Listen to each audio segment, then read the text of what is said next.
Back when Barry, our other brothers, Barry and Bill, were still alive, I thought it would be a cool idea to do a last COWSILL album with everyone having kind of individual careers. We all write, everybody put in a couple of songs each, and then we all back each other up like each other's band and have a final swan song. Everybody thought it was a cool idea. We didn't get to it in time. The other two boys had to go. They had other missions, evidently. We got together on this Happy Together tour the last 7 years, and all the hanging out and me being kind of an endless nag, I brought it back up. We realized we could all write songs together, the three of us, which we had never done before. And the culmination of that is The Rhythm of the World.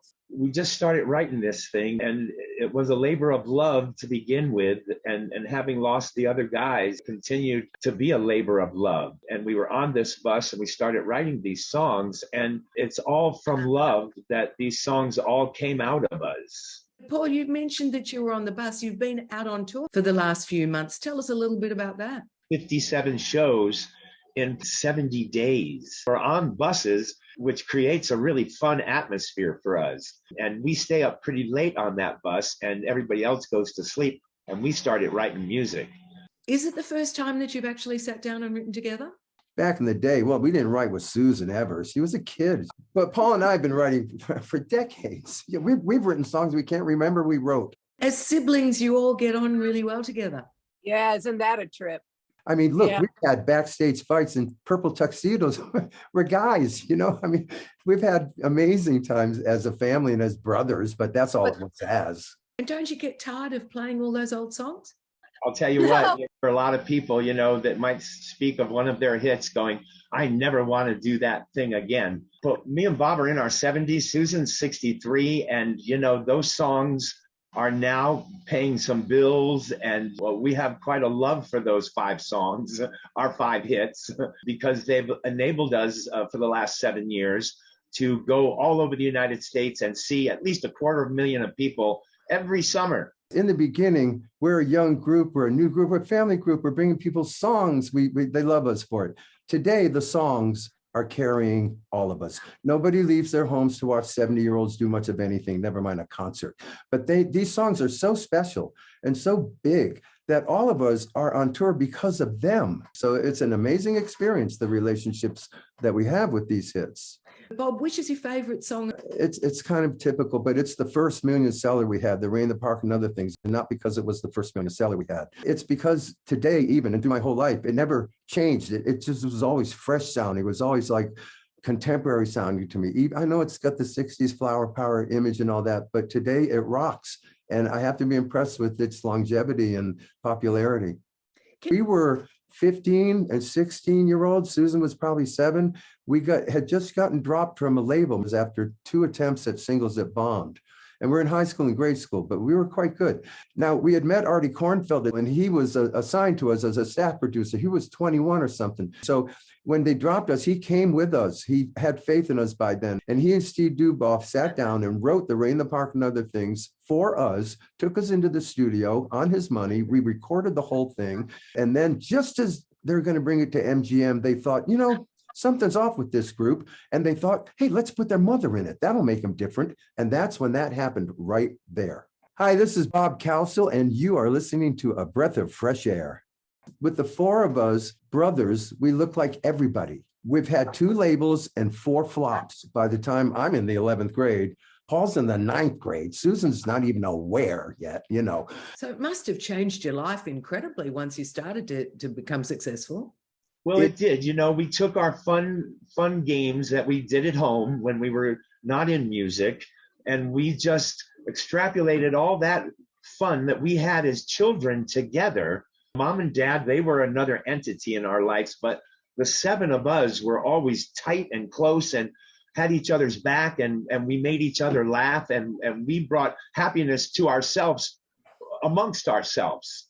The hit also put us where we like to be the most, and it put us there more than ever, and that's on stage, in front of the audience, on tour. We were off and running.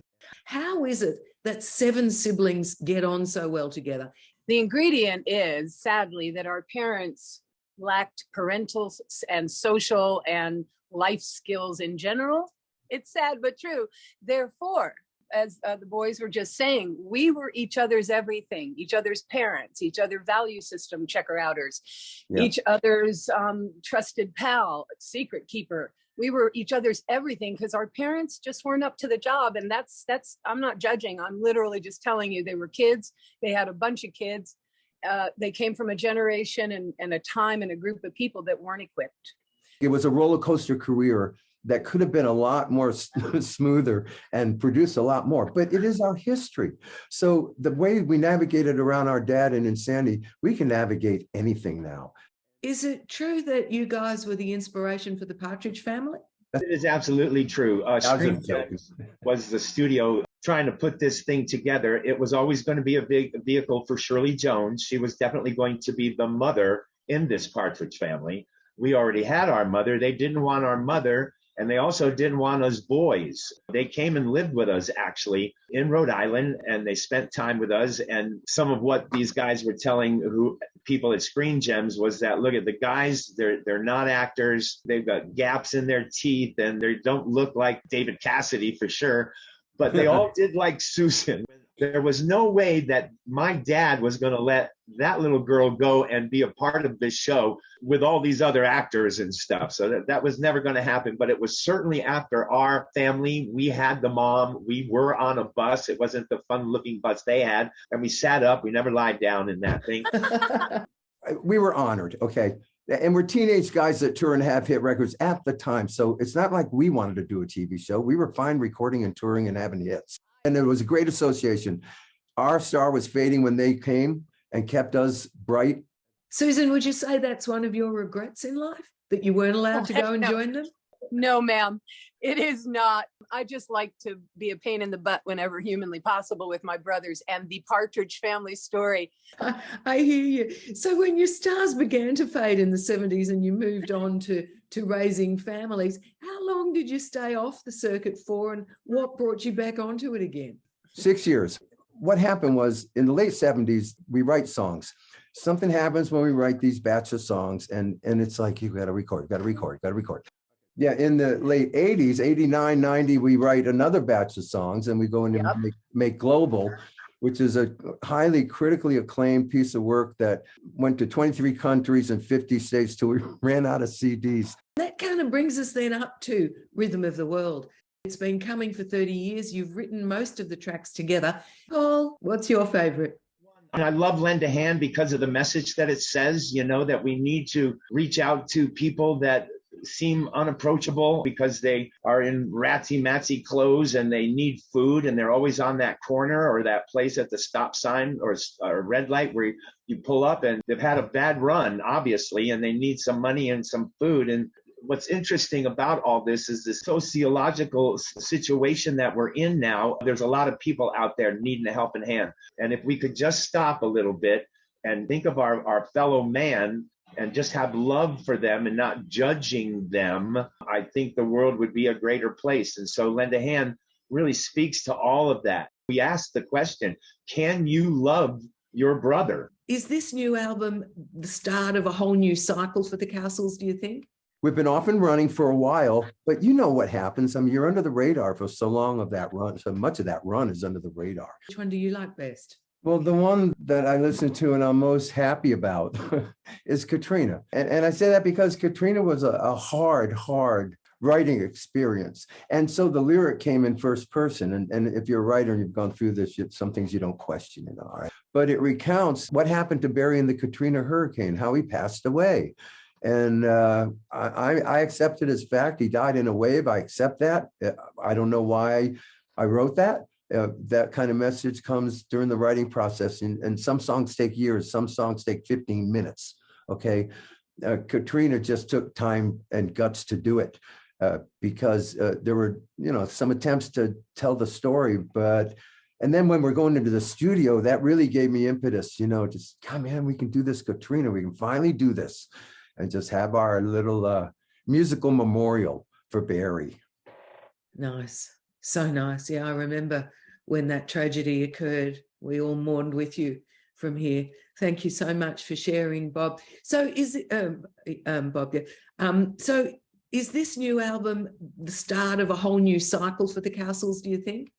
Are Yes. we off and running again with new material? We've I'm gonna let we've Bob been answer. we've been off and running for a while, but you know what happens. I mean, you're under the radar for so long of that run. So much of that run is under the radar. It's foundation building and all that we've been going through. We bumped into an executive producer, Rock Positano, who was the part of the equation we needed. You can make a great album. You can make the best album ever. But like I say, it can sit on your library shelf and never go anywhere. It needs some help after you're done with it to bring it to fruition, the real fruition, where people can hear it and judge it. So we're very fortunate Rock came on board and helped us with that. And we're going to be able to get this music to the public and they can judge on it. And that's a success now. And yes, it's the impetus of much. We have our podcast going, the COWSILLS podcast, 62 episodes we have up there. We had fun doing that during the shutdown. It was a productive thing to do. So, man, Making it's a good Christmas time. album. Yes, we are You're coming. making a we are Christmas back. album? Oh, did that come out of my mouth? Yes, ma'am. absolutely. The plan this spring, we've never done a Christmas album, and we have a Christmas single coming out next year with Omnivore called Christmas Time. And we're going to spend the spring doing something we've always wanted to do as a family, is make a Christmas record. And that will be a nice thing. Fabulous. Well, I'm hoping we can chat again then. Is your podcast Sandy. still, are you still working on your podcast or you put it to bed? No, we only put it to bed just for the summer. What we were doing were we were just doing audio releases of the podcast. And so we got up to 70 something of those. And then we saw the tour coming at us. We kind of knew first we were going, oh yeah, we'll do it out there. But we kind of knew that that was going to be very hard to pull off because it's a very hectic life out there.